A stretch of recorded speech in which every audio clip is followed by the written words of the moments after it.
France, যুক্তরাজ্য ও কানাডার পর এবার ফিলিস্তিনকে স্বাধীন রাষ্ট্র হিসেবে স্বীকৃতি দেওয়ার বিষয়টি সক্রিয়ভাবে বিবেচনা করছে অস্ট্রেলিয়া।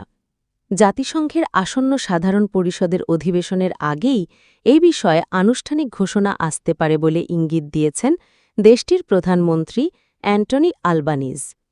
বৃহস্পতিবার এক বক্তব্যে আলবানিজ বলেন, এটি অস্ট্রেলিয়ার সার্বভৌম সিদ্ধান্ত।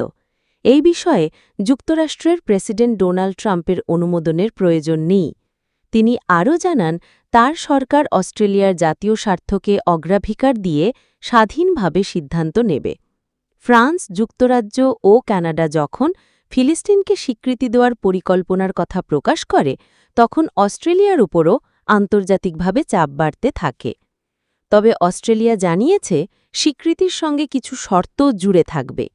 এর মধ্যে রয়েছে ইসরায়েলের নিরাপত্তার নিশ্চয়তা, গাজায় হামাসের নিয়ন্ত্রণ শেষ হওয়া এবং ফিলিস্তিন কর্তৃপক্ষের কাঠামোগত সংস্কার।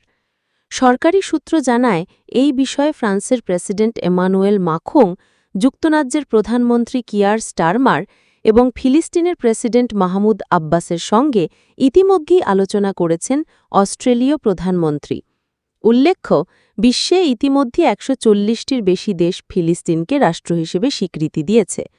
জাতিসংঘের নিরাপত্তা পরিষদের ৫ স্থায়ী সদস্যের মধ্যে কেবল চীন ও রাশিয়া এই স্বীকৃতি দিয়েছে।